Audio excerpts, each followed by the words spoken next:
So, you type a massive math problem into a computer, and it just, instantly spits out the perfect answer. Right, it feels completely like magic. Yeah, totally. But if you actually look at the physical architecture, which what we're doing today with this deep dive into Chapter 1 of the Cambridge IGCSE Guide, you realize that Wizard is, well, trapped inside a tiny box. A very strict box. Right. And when it hits those physical limits, the math gets dangerously wrong. Exactly. And today we're really getting into those boundaries. We'll demystify binary arithmetic, see exactly why an 8-bit system maxes out, and unpack this clever trick computers use for negative numbers. Using nothing but ones and zeros. Right, just ones and zeros.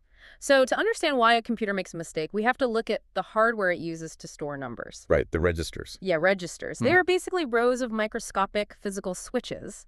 And in an 8-bit system, you literally just have 8 switches or slots. Okay, and in binary, each of those slots represents a specific value, right?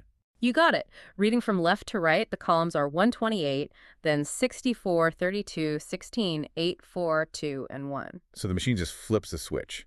Like a 1 to turn a value on or a 0 to turn it off. Exactly. So if a computer puts a 1 in every single column of an 8-bit register, basically turning them all on the absolute maximum value it can possibly calculate is exactly 255. Wow, just 255. It kind of reminds me of an old mechanical car odometer, the ones with only 3 dials. Once that hits 999, there's just no physical space for the next number. That is a perfect analogy. You're just out of dials. And just like that odometer, when a calculation exceeds that limit, things break. Let's take a simple problem from the guide, adding 110 and 222. Which, in the real world, is 332. Right. But if you force an 8-bit computer to do that math, it will actually output 76. Wait, 76, why? Because the calculation generates a 9th bit to hold that larger number. But since the 8-bit register literally lacks a 9th switch, it just drops that extra data entirely. Oh, wow, really? Yeah, and the remaining 8 bits just happen to add up to 76. This is known as an overflow error. Wait, hold on. The system just drops a digit and happily spits out 76. Doesn't the whole thing crash?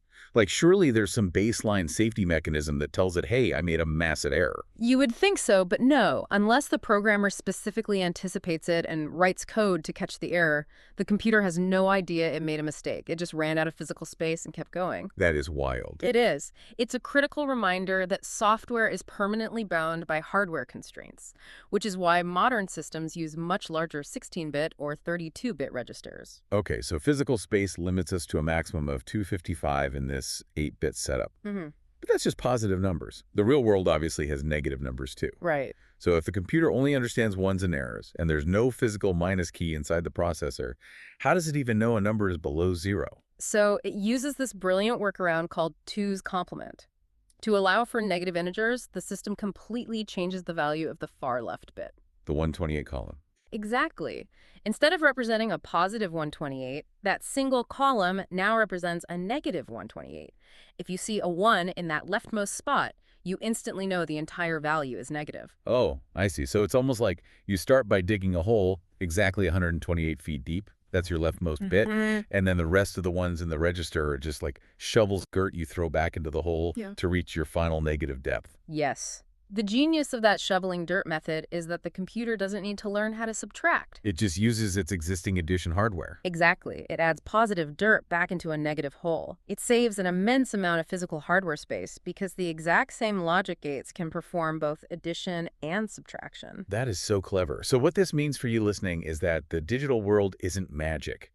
Glitches in video games or critical errors in banking software, they're often just a number hitting a digital ceiling. Yeah, those ceilings are everywhere, just lurking in the architecture of almost every system we use. Which actually leaves us with a final puzzle for you to ponder.